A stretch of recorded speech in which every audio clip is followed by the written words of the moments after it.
Vendrán días en esta vida y cuando estemos en el bemá de Cristo, en el tribunal de Cristo, cuando estén entregando los galardones, en que muchos, no pocos, muchos hijos de Dios nos lamentaremos de no haberle puesto mayor atención a los mandamientos de nuestro Dios. Y desearemos haber puesto más atención a la obediencia de los mandamientos de nuestro Dios. Y por eso el tema de hoy, y vamos a hablar un poquito acerca de la obediencia. La obediencia. Y en Romanos 5:19 dice: porque así como por la desobediencia de un hombre, hablando de Adán, los muchos fueron constituidos pecadores, así también por la obediencia de uno, Jesucristo, los muchos serán constituidos justos. Ahora en Romanos 5:12, poquito antes de ese versículo, dice: por tanto, como el pecado entró en el mundo por un hombre y por el pecado la muerte, así la muerte pasó a todos los hombres por cuanto todos pecaron. O sea, todos los hombres hemos pecado a excepción de uno solo, Jesucristo. Y por la obediencia de ese uno, no nuestra obediencia, no la tuya ni la mía, la obediencia de Cristo, la justificación llega a nuestra vida. O sea que nuestra obediencia, la tuya y la mía, no nos alcanza para justificación, no nos alcanza. La de Él sí. La obediencia de Él trae justificación a nuestra vida. Somos justificados por la fe en Cristo. Somos salvos a través de Él. Pero la obediencia nuestra,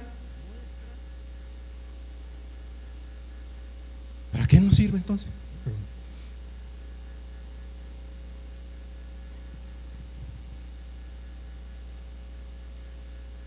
Voy a tratar de exponer a través de las Escrituras dos razones, dos motivos, dos beneficios de guardar los mandamientos de nuestro Dios. Si estamos atentos a ellos, creo será suficiente para motivarnos y exhortarnos a desear guardar los mandamientos de nuestro Dios. Ahora,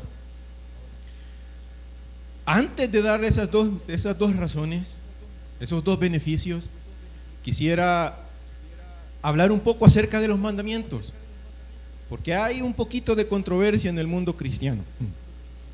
Porque cuando se habla de mandamientos, hay cierto recelo de si lo debemos guardar o no, o para qué. Y cuando se habla de las promesas de nuestro Dios, ahí sí el pueblo cristiano las toma. Porque es que parecemos bastante aprovechados nosotros como cristianos, muchos, no todos.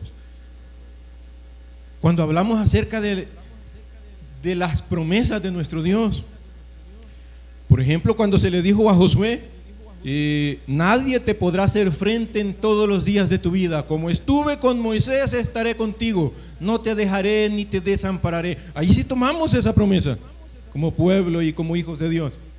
Pero la razón o lo que debía hacer Josué para recibir esa promesa, es así que le quede a Josué.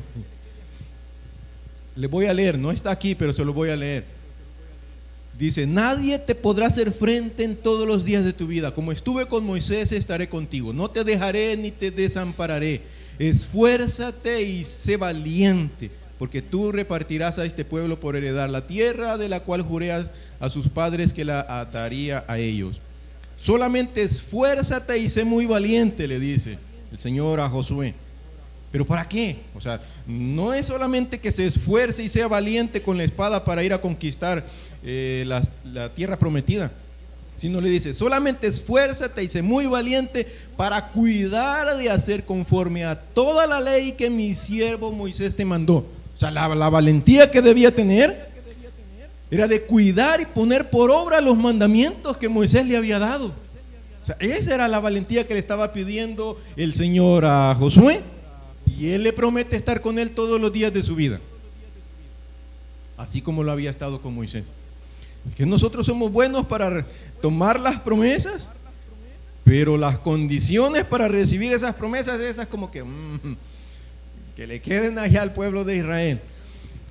Primera de Pedro 2:9 dice: mas vosotros sois linaje escogido, real sacerdocio, nación santa, pueblo adquirido por Dios. Y lo somos, claro que lo somos. El apóstol Pedro lo dijo y nosotros somos eso. Por misericordia de nuestro Dios, por supuesto. Pero eso, quisiera que lo leamos en Éxodo 19:5, porque es parte del antiguo pacto. Y cuando hablamos de los mandamientos, y es que yo he escuchado a muchos, no todos por supuesto, pero he escuchado a muchos decir: es que los mandamientos fueron para la nación de Israel, eso ya no son para nosotros. Y le quiero decirles algo, en parte tienen razón, y lo vamos a leer. Éxodo 19:5. Ahora pues, si diereis oído a mi voz y guardareis mi pacto, vosotros seréis mi especial tesoro sobre todos los pueblos, porque mía es toda la tierra, y vosotros me seréis un reino de sacerdotes y gente santa. Le está diciendo al pueblo de Israel, a la nación de Israel. Esa fue la promesa que Dios le dio a Israel, a esa nación, si guardaran su pacto, dice.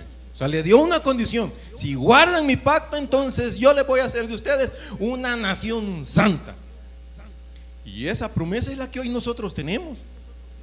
En Éxodo 24:7 dice, ya cuando estaba confirmando ese pacto Moisés ante el pueblo, cuando Moisés fue al monte y habló con el Señor, dice que después él escribió todas las palabras del Señor y todos sus mandamientos y las leyó ante el pueblo. Dice Éxodo 24:7, y tomó el libro del pacto y lo leyó a oídos del pueblo, el cual dijo: haremos todas las cosas que Jehová ha dicho y obedeceremos.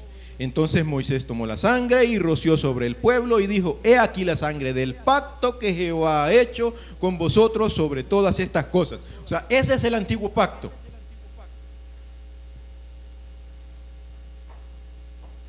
Pero viene el Señor y más tarde nos dice a través de Jeremías, lo vamos a leer también, Jeremías 31:31. He aquí vienen días, dice Jehová, en los cuales haré un nuevo pacto. Ese es el pacto en el que hoy nosotros estamos, con la casa de Israel y con la casa de Judá, no como el pacto que hice con los padres el día que tomé su mano para sacarlos de la tierra de Egipto, porque ellos invalidaron mi pacto, aunque fui yo un marido para ellos, dice Jehová. Pero este es el pacto que haré con la casa de Israel después de aquellos días. O sea, el nuevo pacto. Daré mi ley en su mente y la escribiré en su corazón. Y yo seré a ellos por Dios y ellos me serán por pueblo.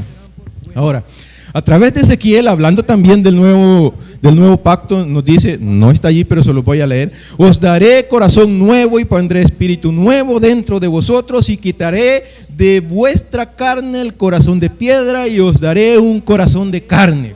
Parte del nuevo pacto.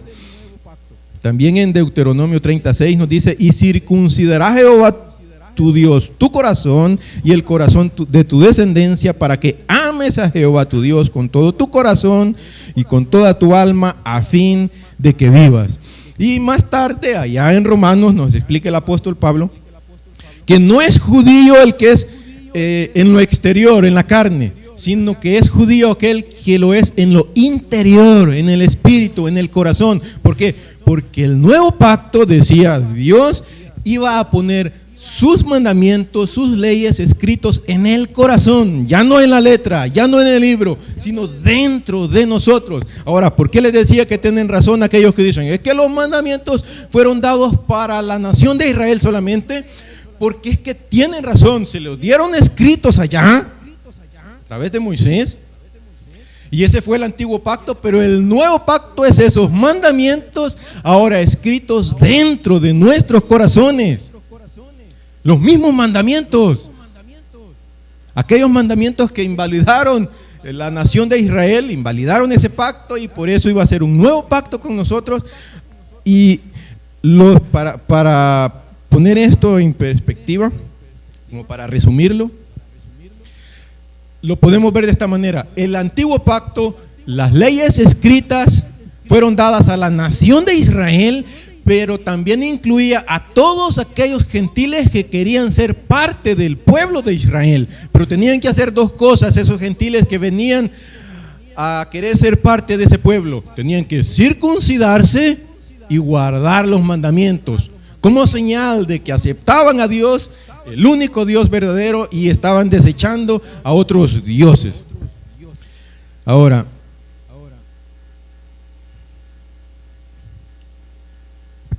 en el nuevo pacto son esos mandamientos escritos en el corazón, pero hay algunos mandamientos que sí, no debemos cumplir. Por ejemplo, la de la circuncisión. Dios dice que la circuncisión es la del corazón. O sea, porque Dios circuncida el corazón, quita un corazón de piedra y pone un corazón de carne, y ahí pone los mandamientos y viene el Espíritu Santo y nos sella como sus hijos. Eso es lo que pasa en el Nuevo Testamento, en el Nuevo Pacto, perdón. Y también todos los mandamientos y todas las leyes ceremoniales. Todo eso que tenían que hacer los levitas, los sacerdotes, y preparar los animalitos, las ovejitas para los sacrificios y poder así cubrir los pecados. Toda la ley ceremonial, todos los sacrificios, también Dios los quitó. Dijo el Señor allá que Él se agradaba más en la obediencia que en los sacrificios. Y cuando viene el Señor nos dice que, hablando del Señor Jesucristo ya en el Nuevo Testamento, sacrificio y ofrenda no quisiste ni te agradaron, le dice, hablando del Señor Jesucristo con el Padre. Más me preparaste cuerpo, dice, como estaba escrito en el rollo de mí. Quítalo primero, o sea, todo lo que tenía que ver con las leyes ceremoniales y todo lo que tenía que ver con los sacrificios de animales para cubrir el pecado.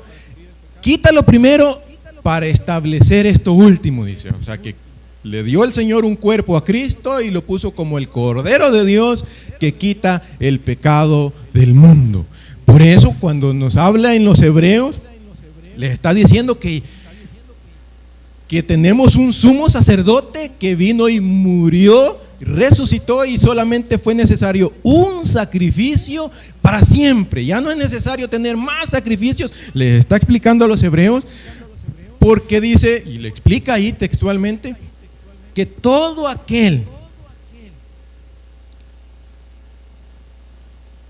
que peca voluntariamente después de haber recibido el conocimiento de la verdad, ya no queda más sacrificio por el pecado, dice, sino una horrenda expectación de fuego, de juicio y de hervor de fuego que ha de devorar a los adversarios, dice. O sea, le está diciendo, ya no hay más sacrificios, ya no tienen que sacrificar ovejitas, cabras y palomitos, no tienen que sacrificar nada por el pecado, porque es que hay un solo sacrificio, el de nuestro Señor Jesucristo. Y si aquella persona no quiere recibir esa bondad de Dios, la vida eterna y el perdón de pecados a través de ese Cordero Santo, entonces ya no hay más sacrificio, les está diciendo.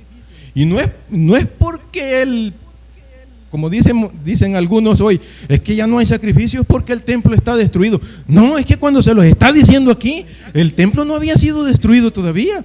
Le está diciendo, ya no hay más sacrificios, ya no. Solamente hay uno que nos quita el pecado. Ahora, cuando Cristo viene y nos salva, y nosotros decidimos entregar nuestro corazón para que Él lo circuncide, ponga sus mandamientos, nos sella con el Espíritu Santo. O sea, llegamos a ser parte del pueblo de Dios.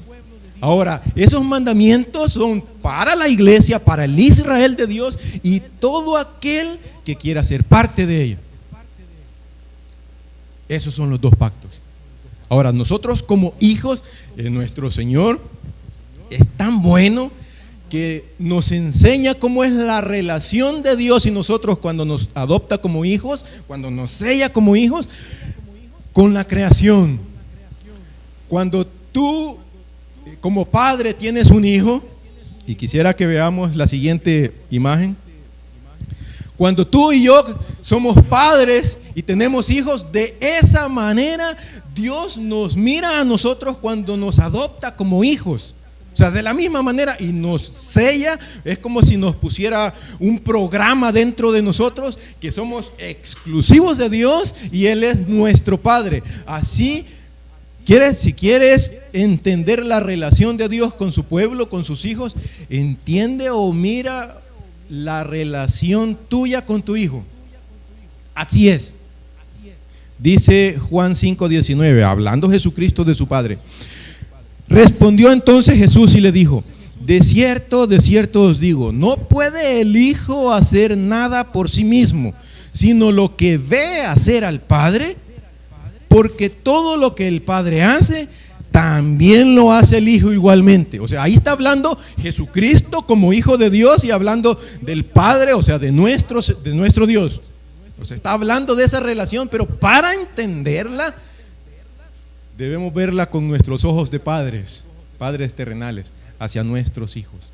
No puede el Hijo, dice, hacer nada por sí mismo, sino que hace lo que ve hacer al Padre. ¿Cómo esas imágenes? Eso es lo que sucede cuando nosotros venimos al Señor. Así realmente somos, y no dejamos de ser hijos de Dios cuando un día Él nos sella como hijos. No lo dejamos de ser. Ahora, el amor de Dios que Dios tiene para con nosotros, les decía, es el mismo amor que nosotros como padres tenemos hacia nuestros hijos. Les pregunto, ¿quién de ustedes como padre cambiaría a su hijo por otro? Por otro más obediente, más bonito. Yo no cambiaría los míos. Yo he visto padres que con el dolor, con un gran deseo de querer un hijo sano, porque tienen hijos con enfermedades, condiciones bien difíciles, pero el corazón de padre y de madre está allí cuidando a su hijo, y aún creo, si le preguntamos a ellos si cambiarían a sus hijos, no lo cambian. No, este es mi hijo. Es como si Dios pusiese un programa en el corazón que lo ata. Es un vínculo que Dios crea entre el Padre y el Hijo, y está allí. Lo mismo pasa en lo espiritual. Dice que el Espíritu Santo da testimonio a nuestro espíritu de que somos sus hijos, somos hijos de Dios. O sea, hay un vínculo que Dios creó entre su iglesia y Él como creador y salvador, como hijos. Ahora, si somos hijos, deseamos hacer las obras del Padre. Deseamos, como hijos. Mis hijos en algún momento, creo que Dani todavía, pero en algún momento me vieron como su héroe. Querían imitar todo lo que yo hacía, como yo como padre. Ellos querían imitarme. Lo mismo sucede con aquellos verdaderos hijos de Dios. Quieren imitar a nuestro Señor, a nuestro Rey. Juan 5:20, ahí dice: porque el Padre ama al Hijo y le muestra todas las cosas que Él hace, y mayores obras que éstas le mostrará, de modo que vosotros os maravilléis.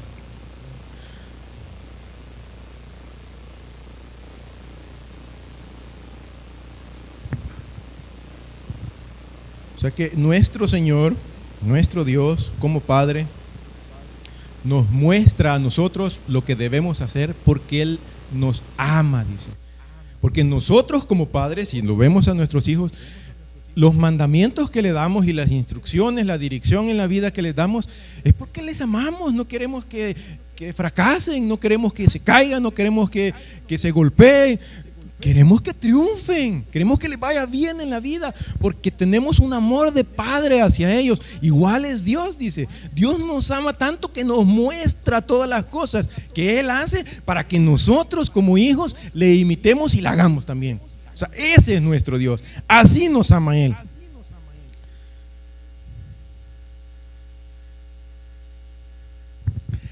Ahora, yo no tengo que convencerte de guardar los mandamientos. Por naturaleza, si eres un hijo de Dios, vas a desear hacerlo. Ahora, pero cuando nosotros confirmamos que realmente somos hijos de Dios, nos damos cuenta, y viendo la relación de una familia, me imagino que a la mayoría le pasa, no sé si solo a mí, pero me imagino que a la mayoría le pasa con sus hijos, cuando hay más de un hijo, cuando hay 2, 3 hijos, casi siempre, miren, es el mismo amor, los mismos mandamientos, la misma dirección. Si es que es lo mismo que le damos, la misma casa, todo es lo mismo, pero siempre hay un hijo que obedece más que el otro. Y el amor es el mismo, la dirección es la misma, pero casi siempre hay un hijo que le cuesta un poquito más obedecer. O sea, eso es para que nosotros aprendamos y entendamos que en lo espiritual pasa lo mismo. A unos les cuesta un poquito más crecer en lo espiritual, pero no por eso deja de ser hijo. Así que si ves a algún hermanito que le está costando, está cojeando por allí, no lo acuses. O sea, no lo juzgues. No pienses que va para el infierno. No, déjale eso al Señor. Él es el quien sabe si es un verdadero hijo de Dios o no. Bueno, dice en la palabra que nosotros, sus hijos, somos como la luz de la aurora, que aparece, o sea, que va en aumento hasta que el día es perfecto. Va de a poquito, pero va en aumento. Allí vamos. O sea, esa es una manera de medir si somos o no hijos de Dios. Si lo que hacíamos hace 30 años, hoy lo hacemos pero menos. Pero ya no lo queremos hacer, porque deseamos parecernos a nuestro papá, a nuestro Dios. Ahora, poniendo todo eso acerca de los mandamientos, ya me perdí en la hora, pero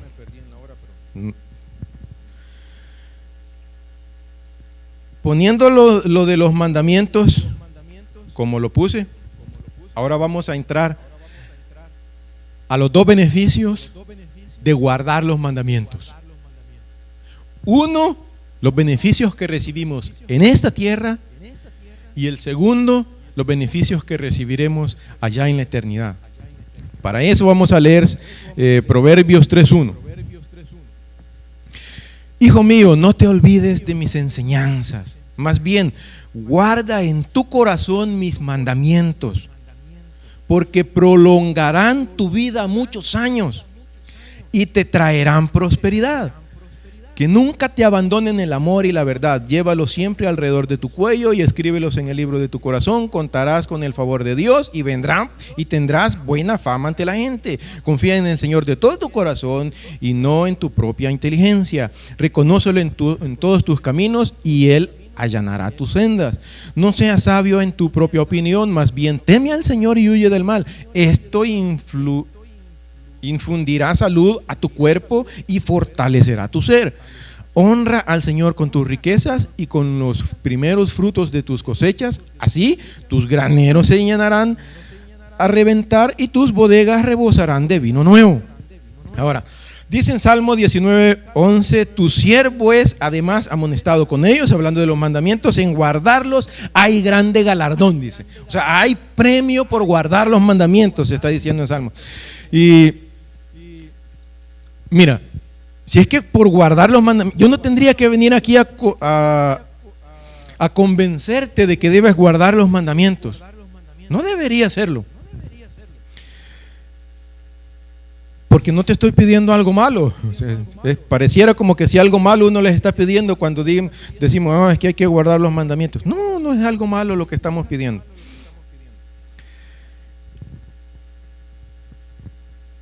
Si vemos estos mandamientos, podríamos verlos, y digo, por el tiempo vamos a ver pocos textos, pero hay muchos en la Biblia donde confirman esto, y podríamos, para poder entender un poquito más, ver los mandamientos de Dios como cuando vemos un doctor. Mire, doctor, yo tengo el dolor de pie y me duele todos los días. Pero es que para que no te duela tienes que caminar 2 horas diarias. Oh, no, pero es que yo no tengo mucho sueño por la noche. Tienes que hacer esto, esto y esto. Para cada dolencia, para cada mal, el doctor tiene algo específico que quita ese dolor o que quita ese mal. En los mandamientos es igual. Cada mandamiento, en cada uno de ellos, Dios ha encerrado una bendición. Por ejemplo, en la economía, Dios nos pide y nos diseña ahí el caminito para tener en la vejez una vida no tan apretada, digámoslo así, porque vamos a tener la bendición de Dios. Y es que nosotros cuando llegamos a la vejez, yo lo he visto allá en mis abuelos y en todos los ancianitos que he conocido, hay muchos que llegan unos con dolencias, pero son diferentes en cada uno. Unos llegan a la vejez con muy buena salud, pero sin dinero. Otros llegan con mucho dinero, pero sin salud. Otros llegan con buena salud, pero solos. Las relaciones no fueron las buenas cuando estaban jóvenes y allá en la vejez están solos, no tienen amigos, se sienten solos. Y es que Dios dice, no está allí, pero se lo voy a decir: acuérdate de tu Creador en los días de tu juventud, dice. Antes que lleguen los días malos y vengan los años en que digas, no tengo en ellos contentamiento. O sea, acuérdate de Jehová, acuérdate de tu Creador, dice. ¿Por qué hago la aclaración? Porque dice, acuérdate de tu Creador, no de tu Salvador ni de Jehová, porque es que esos mandamientos están para toda la creación. Por eso vemos a alguien que no adora a Dios, que no cree en Dios, pero tiene una buena alimentación y al final su salud es muy buena. Es muy generoso y es muy bendecido. Vemos al pueblo de Israel, la nación de Israel, es una nación muy, muy bendecida. Eso no está oculto a los ojos de nadie. Es una nación bendecida. Pero ellos son muy celosos con guardar los mandamientos de nuestro Dios. No creen en el Salvador, en Jesucristo como Salvador, pero sí guardan los mandamientos y son prósperos por ellos. Porque es que Dios guardó y puso una bendición encerrada dentro de cada mandamiento. Y hay mandamiento para todo en la vida. Por ejemplo, en la alimentación, Dios nos dice que comamos de alguna manera, y cuando ya estamos viejitos, a mí me ha pasado, yo tengo ya problemas en el estómago, pero cuando era joven, yo comí en abundancia. Cuando en la palabra dice que cuando vayamos y veamos manjares ahí, pongamos cuchillo en nuestra garganta, dice. Y es que el comer, el hartarse, la glotonería es igual que la borrachera, dice. O sea, no, en otras palabras, en nuestro tiempo diría, cuando vayas a un buffet, no te hartes. Cuando eres joven, lo aceptas. Pero cuando vienen los años altos, allí vas a lamentarlo. Yo conocí al Señor, vine a los caminos del Señor como a los 18 años. O sea, yo ya era joven, yo hice muchos desvaríos. Por allá nos dicen, huye de las pasiones juveniles. Yo ya estoy llegando a la edad en que las pasiones son las que huyen de uno. Pero cuando nosotros lo vemos de esa manera, cuando en la juventud nosotros no huimos de esas pasiones, en los años altos, cuando llega la vejez, nosotros llegamos con achaques, con dolencias, con dolores. Entonces, por eso el Señor dice, acuérdate de tu Creador en los días de juventud, antes que vengan los días en los que digas, no hay en ellos contentamiento. Mira la siguiente imagen.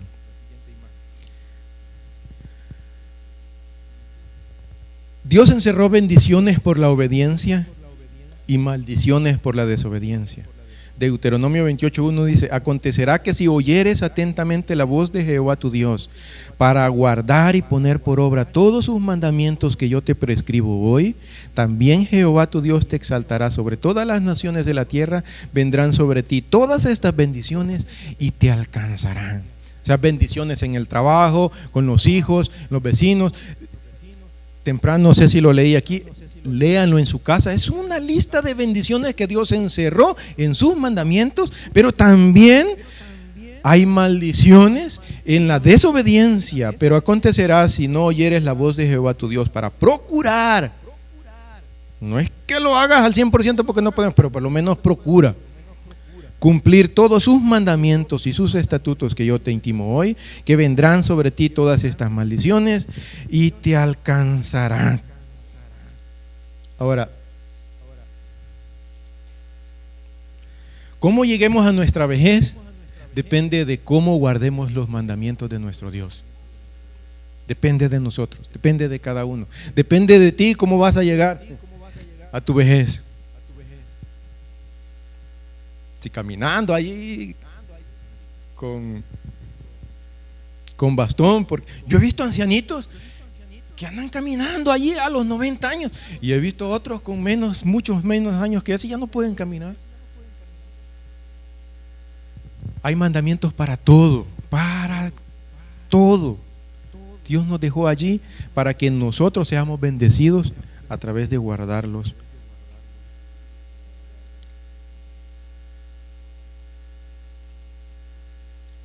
Proverbios 4:20 dice: Hijo mío, está atento a mis palabras, inclina tu oído a mis razones, no se aparten de tus ojos, guárdalos en medio de tu corazón, porque son vida a los que las hallan y medicina a todo tu cuerpo.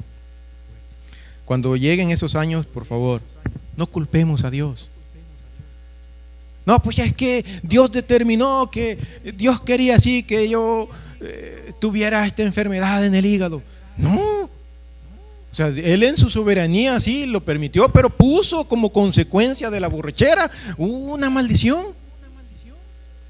Nosotros tenemos que tener en cuenta que Dios en su infinito amor y en su soberanía ha determinado cómo va a terminar cada una de las personas en este mundo, pero ha determinado ese caminito en la bendición y la maldición dentro de sus mandamientos. Ahora, ¿es importante guardar los mandamientos?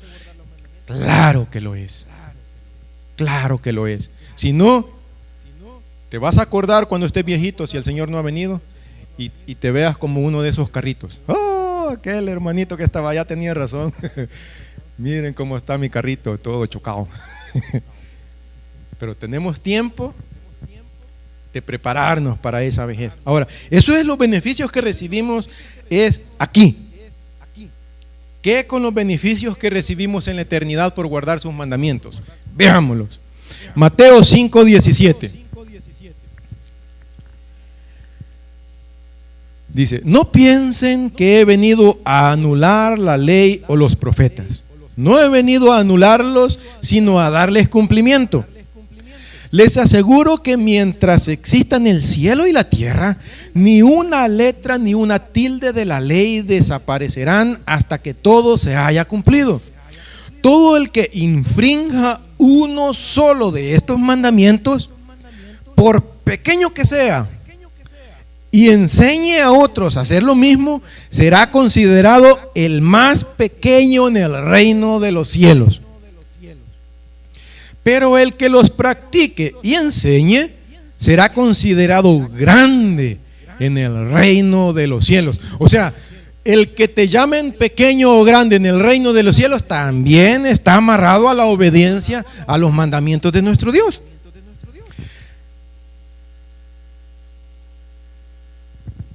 El contexto de un poquito antes de Mateo 5:17, está hablando de que nosotros somos la sal del mundo y la luz de este mundo. O sea, vosotros sois la luz del mundo, le está diciendo el Señor antes de este versículo. Pero no se enciende una luz, no se enciende una candelita y se pone debajo de la mesa. O sea, se pone en la parte alta para que todos los demás se beneficien de ella. O sea, nosotros hemos recibido la luz del Señor dentro de nosotros, pero no es para tenerla debajo de la mesa, no es para quebrantar los mandamientos, es para guardarlos, para que aquellas naciones que aún no conocen del Señor puedan ver la luz a través de nosotros. Cristo en nosotros.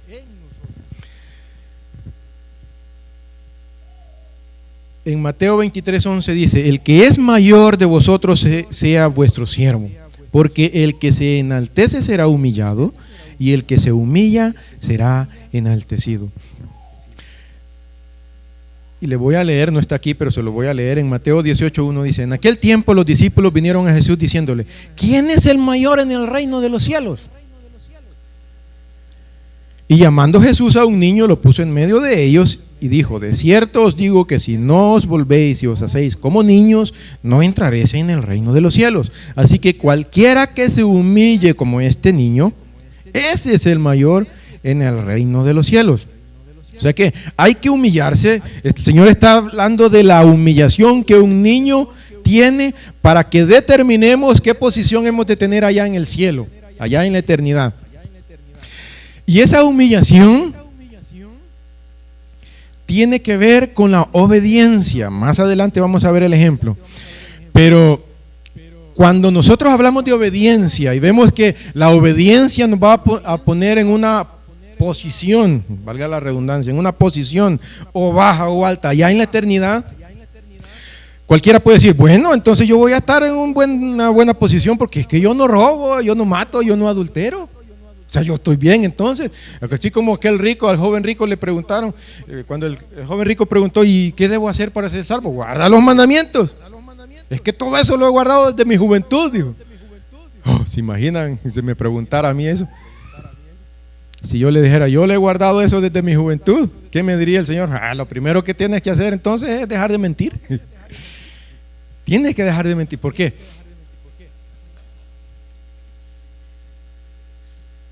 Ahora, cuando nosotros vemos eso, es que yo no robo, yo no mato, yo no adultero. El Señor dijo: ¿oísteis que fue dicho? No matarás. Pero yo os digo que cualquiera que guarde rencor contra su hermano y se enoje con él, ya quebró el mandamiento, ya asesinó. ¿Oíste que fue dicho? No adulterarás. Pero yo os digo que cualquiera que mire a una mujer y la codicia en su corazón, ya adulteró con ella. Yo nunca he adulterado, puede decir alguno. Pero si les toca como a mí, que vine en mi juventud al Señor y que el crecimiento es paulatino, o sea, es de a poquito. Si como mí hay muchos aquí, allá cuando saquen esa lista van a decir: fulanito, 384 adulterios. Ay, Señor, 380 asesinatos. Porque es que el Señor es claro al decir: si tú guardas rencor en tu corazón hacia tu hermano, ya quebraste el mandamiento. Ahora ve imaginándote en qué parte te van a poner allá. Si fuera, por ejemplo, invitado a unas bodas, ¿en qué lugar te pondrías? Bueno, dejémoslo hasta allí. Veamos entonces un ejemplo de alguien que se humilla, pero que Dios lo exalta. O sea, porque es que el Señor es claro y dice: aquel que se humilla, Dios lo exalta, y aquel que se exalta a sí mismo, Dios lo humilla. Entonces, nosotros tenemos que entender que la humillación está relacionada a la obediencia, pero esa humillación, esa obediencia también tiene un beneficio, un fruto. Dios nos da algo, o sea, nos exalta de tal manera que hagamos, o sea, es relativo a la humillación que nosotros tenemos. Así como tú te humillas, así como tú te bajas, esa misma cantidad es la que vas a recibir de exaltación de parte del Señor. Mira Filipenses 2:5. Haya pues en vosotros este sentir que hubo también en Cristo Jesús. Este es el mejor ejemplo de aquel que se humilla y que Dios lo exalta, el cual, siendo en forma de Dios, no estimó el ser igual a Dios como cosa a que aferrarse, sino que se despojó a sí mismo, tomando forma de siervo, hecho semejante a los hombres, y estando en la condición de hombre, esa es nuestra condición de hombre, se humilló a sí mismo, haciéndose obediente hasta la muerte y muerte de cruz, por lo cual Dios también le exaltó hasta lo sumo y le dio un nombre que es sobre todo nombre, para que en el nombre de Jesús se doble toda rodilla de los que están en los cielos y en la tierra y debajo de la tierra, y toda lengua confiese que Jesucristo es el Señor, para gloria de Dios Padre. Nuestro Dios dice: aquel que se humilla, Él se encarga de exaltar, y nos pone el ejemplo de su Hijo, Jesucristo. Miren, se los he compartido alguna vez. No ha habido, no hay, ni habrá jamás Nadie que se haya humillado más que nuestro Señor Salvador Jesucristo. No hay, ni habrá jamás. Pero también no hubo ni habrá jamás nadie que vaya a ser exaltado más de lo que ha sido nuestro Señor Jesucristo, Rey de reyes y Señor de señores. Gloria a Dios por Él. Esa exaltación se la dio Dios a Él, a su Hijo Jesucristo, por la humillación que a sí mismo se hizo. Porque es que una cosa es que se humilla a sí mismo y otra cosa es que te humillen. O sea, obedeces a las buenas o obedeces a las malas. O sea, la humillación debe ser personal, o sea, debe ser voluntaria. Se humilló a sí mismo, dice el del Señor Jesucristo. Él se humilló a sí mismo y por eso Dios lo exaltó hasta lo sumo. O sea, no va a haber jamás nadie que tan siquiera se asome a la exaltación que nuestro Señor recibió de parte de Dios. No la habrá. Ahora, ese es el ejemplo que Dios nos da a ti y a mí, porque Él se puso en la condición nuestra, en la condición de hombre, y en nuestra condición debemos hacer esto para que el Señor nos exalte. La obediencia, pero obediencia voluntaria.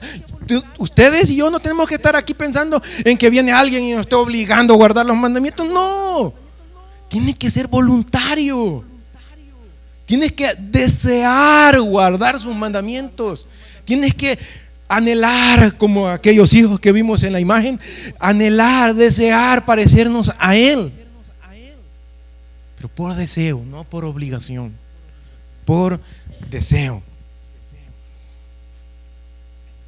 Hay otro ejemplo de aquel que se humilla, y está en el ejemplo que el Señor dio de la oración que hizo un publicano y el fariseo. Dios dice y habla que el fariseo, puesto en pie, oraba para sí mismo y decía: Señor Dios, gracias porque no soy como los demás hombres, pecadores, adúlteros, fornicarios. Gracias porque no soy como ellos, ni tan siquiera como este publicano. Yo ayuno 2 veces a la semana, doy diezmos de todo lo que gano. Y después dice del publicano que estaba allí a lo lejos, ni tan siquiera quería subir los ojos al cielo, y decía mientras se golpeaba el pecho: Dios, sé propicio a mí, pecador. O sea, una forma de humillarse es reconocer nuestra condición de pecadores. Reconocer nuestra condición de pecadores. Y eso es lo que hizo el hijo pródigo.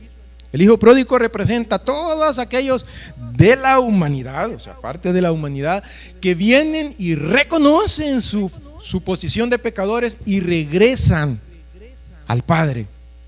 Dice del hijo pródigo que cuando estaba allá en el lugar más bajo de donde pudo haber llegado, tenía hambre y no tenía que comer. Él pensó y dijo: bueno, si en la casa de mi padre los sirvientes, los siervos, los jornaleros tienen abundancia de pan, y yo aquí perezco de hambre, me levantaré, iré a mi padre y le diré. Y hasta se hizo ahí un discurso: iré y le diré: Padre, he pecado contra el cielo y contra ti, ya no soy digno de ser llamado tu hijo, hazme como uno de tus jornaleros.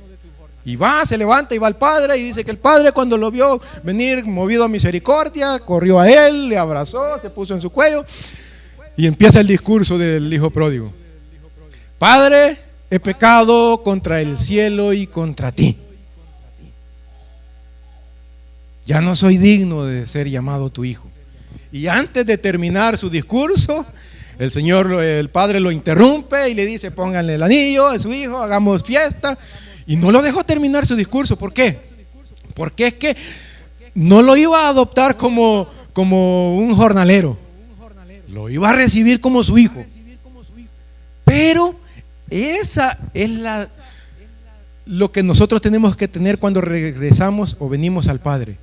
Venimos entendiendo que hemos pecado contra el cielo y contra Él, que no somos dignos de ser llamados sus hijos, pero aunque no somos dignos de ser llamados sus hijos, Él nos adopta como a hijos, pero venimos con un corazón de siervo.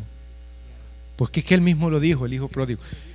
Iba pensando en que le iba a decir al Padre: hazme como uno de tus siervos.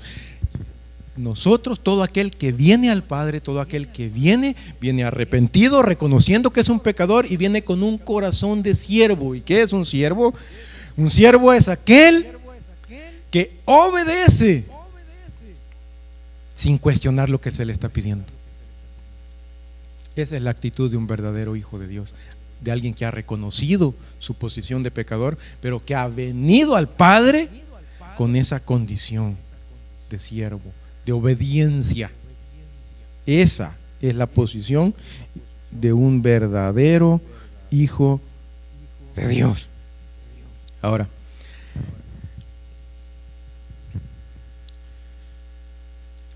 en Mateo 20 se nos cuenta de que la madre de los hijos de Zebedeo se le acercó a nuestro Señor Jesucristo y le dijo: ordena que en tu reino se sienten estos dos hijos míos, el uno a tu derecha y el otro a tu izquierda, le dijo.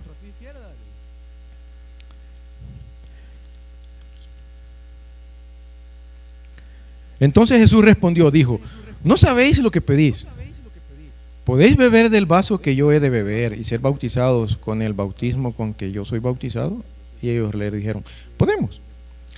Él les dijo: a la verdad de mi vaso beberéis, y con el bautismo con que yo soy bautizado seréis bautizados, pero el sentaros a mi derecha y a mi izquierda no es mío darlo, sino a aquellos para quienes está preparado por mi Padre. Recordemos en lo que leímos que es Dios el que le da la posición a Jesucristo, aquel que se había humillado. Cuando tú te humillas y obedeces a nuestro Dios, Él se encarga de ponerte en la posición que Él ya determinó. O sea, Él ya determinó qué posición has de tener en la eternidad. Ya la determinó. Pero también está amarrada a la obediencia que tienes a sus mandamientos. Quiero que leamos en Lucas 14:7 una parábola, la parábola del banquete de bodas.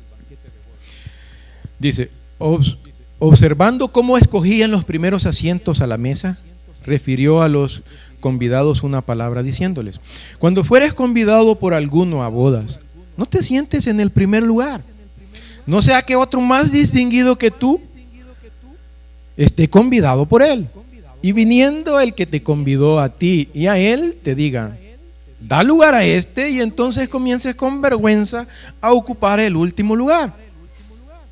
Mas cuando fueres convidado, ve y siéntate en el último lugar, para que cuando venga el que te convidó, te diga: amigo, sube más arriba.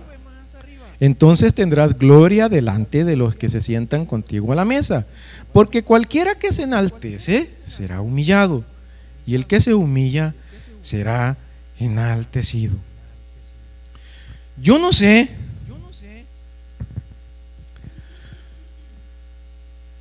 hay una canción de Marcos Vidal que dice, yo no puedo cantar, así que voy a dice esa canción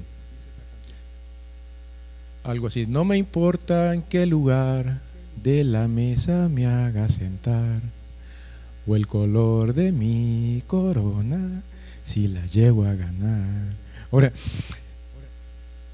yo he escuchado a muchos decir: miren, a mí no me importa en qué lugar me pongan, con que me dejen entrar, ya ahí tengo todo, ya eso es suficiente. O sea, con que me dejen entrar, para mí eso es todo. No me importa qué lugar me pongan.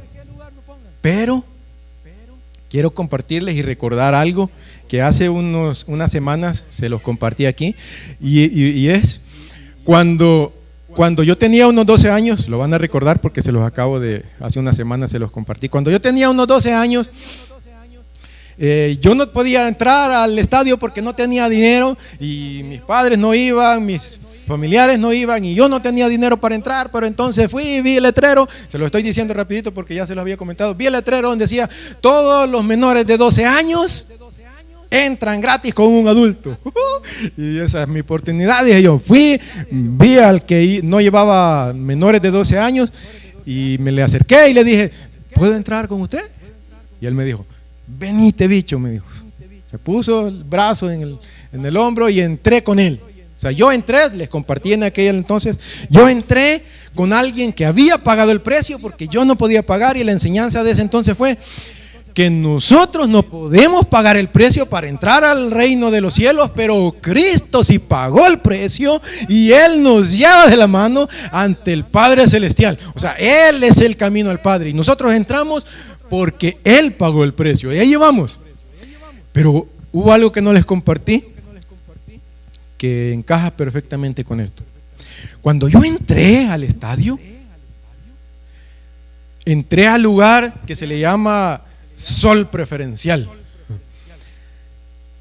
y bastaron menos de 2 horas, porque es lo que casi siempre uno se tarda en entrar y salir del estadio después de haber visto un partido de fútbol. Bastaron menos de 2 horas para yo estar pensando, qué bueno sería tener para comprar un pan del que está comiendo aquel, porque aquellos tenían y estaban comiendo pan y estaban disfrutando el partido, pero comiendo, y yo estaba allí sentado bajo el sol con hambre. Y yo quería el pan que tenía aquel, pues no me alcanzaba.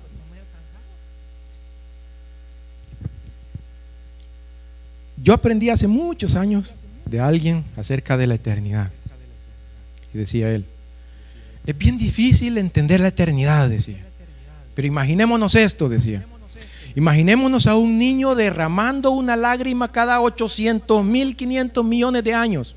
Una lágrima. 800.500 millones de años después, otra lágrima. ¿Cuánto tiempo necesitará para ese niño llenar un vaso de agua? Derramando una lágrima cada 800.500 millones de años. ¿Cuánto necesitará para llenar un océano? Pues cuando ese niño logre, decía él, derramando una lágrima cada 800.500 millones de años y logre hacer un diluvio universal, entonces recién empieza la eternidad, decía. Hacia eso vamos, señores. Eso nos espera. Si hubiese sabido ese día del partido de fútbol que iba a estar esas 2 horas allí sentado con hambre, yo me hubiese preparado en la casa un pancito allí con frijolitos y me lo hubiera llevado y hubiese disfrutado más. Vamos hacia la eternidad, y cuando alguien te diga, no, pues si es que con que me dejen entrar, piensa, vamos hacia la eternidad. Y guardar los mandamientos te va a poner en una posición. No digo que haya posiciones malas en la eternidad, no las hay. Y vamos con una ventaja, allá no vamos a estar codiciando lo que el otro tiene, no. Pero sí vamos a estar por la eternidad con lo que aquí te hayas ganado guardando los mandamientos de nuestro Padre. Por muy pequeños que sean, dice él, por muy pequeños que sean, guárdalos, dice. Porque eso determina si has de ser llamado grande en el reino de los cielos, o has de ser llamado pequeño en el reino de los cielos. Así que cada vez que tengas la oportunidad de quebrar un mandamiento y lo quiebres, imagínate allá en una mesa, levántate tú en tu imaginación y vete una posición más lejos. Cada vez que quiebres un mandamiento, piensa en eso, una posición más. Es más, lo leímos allí, cuando seas convidado a unas bodas, ve y siéntate hasta allá atrás, dice, porque es la única manera que vas a tener gloria hacia los que están sentados contigo a la mesa. Porque si te sientas en el último, ya no hay manera de que te pongan más atrás. Ahora, si te pones adelante y vas con esa actitud del fariseo, yo nunca he robado, no he matado, no he adulterado, pueda que te manden para atrás, pueda que tengas una posición que no esperabas. Así que el consejo es el mismo. Bueno, lo voy a cambiar un poquito. Cuando seas convidado, siéntate en el penúltimo lugar, porque el último lo voy a tener yo. Ve con esa actitud a la eternidad. Pero por favor, cada vez que tengas enfrente la oportunidad de guardar o quebrar un mandamiento, decide guardarlo. por muy pequeño que sea. Eso te traerá bendición, no solamente para esta vida, y te vas a acordar de tu Creador cuando lleguen esos años. No vas a tener bendición solamente para esta vida, sino vas a tener una bendición para la eternidad, porque es para allá hacia donde vamos. Y mira qué bueno es nuestro Dios, que como padre hacia sus hijos nos enseña cómo nos va a ir de bien allá en la eternidad. Hoy en la mañana yo venía con Fer y me decía: ¿tú estudiaste algo en el high school como para después ir a la universidad y te sirviera? Sí, le decía yo, hice esto y esto. Porque el deseo de un padre es educar a los hijos y que les vaya bien allá, que estudien, mostrarles los beneficios de ciertas carreras, que se preparen, porque es que queremos que allá les vaya bien, que les vaya mejor que a nosotros, que les vaya bien. Dios quiere que nos vaya bien, que tengamos una buena posición en la empresa, que nos matemos menos pero que recibamos más. Un padre quiere eso. Dios es tan bueno y misericordioso con sus hijos, que nos muestra el caminito que tiene la bendición, y también nos muestra el caminito que tiene la maldición. De nosotros depende, de ti y yo, depende cómo hemos de llegar a la eternidad y cómo hemos de llegar a nuestros años altos. Padre, en nombre de tu Hijo Jesucristo, te doy gracias, Señor, por la oportunidad que me diste de exponer la importancia que tienen tus mandamientos, Señor. Es tu voluntad y queremos verla así, Señor, como algo bueno para nosotros, como algo que tiene bendición para nosotros. Permite a tu pueblo congregado hoy y que ha escuchado estas palabras, Señor, que estas palabras no las olviden, que no las entierren, Señor, que no las guarden ni las pierdan. Permite a este pueblo que ha escuchado tu palabra que atesore tu palabra, que dé gloria a tu nombre por lo que nos enseñas y nos muestras, Señor. Gracias por recordarnos la bendición que hay en tus mandamientos. Gracias por ser bueno con nosotros, Señor. Gracias por recordarnos y por mostrarnos lo que hemos de recibir en nuestros años altos y en la eternidad. Gracias, Señor. Gracias por ser bueno. Gracias porque depende de nosotros los caminos que nos has mostrado. Gracias, Señor. Te damos gloria y honra por todo lo que has hecho por nosotros. Te damos gloria y honra a ti, oh Dios. Gracias, Padre Santo, porque has sido bueno con nosotros hasta hoy y lo seguirás siendo. Gracias, Padre. Gracias por ser quien eres. Gracias por adoptarnos como tus hijos. Gracias por mostrarnos el camino hacia la bendición. Gracias por habernos libertado del pecado. Gracias porque por la obediencia de tu Hijo nosotros somos justificados. Gracias por enseñarnos que la obediencia tiene bendición. Gracias por habernos salvado, Señor. Gracias por habernos hecho parte de tu pueblo. Gracias por habernos redimido. Gracias por habernos mostrado el camino hacia la eternidad. Gracias, en nombre de tu Hijo Jesucristo hemos orado. Amén y amén.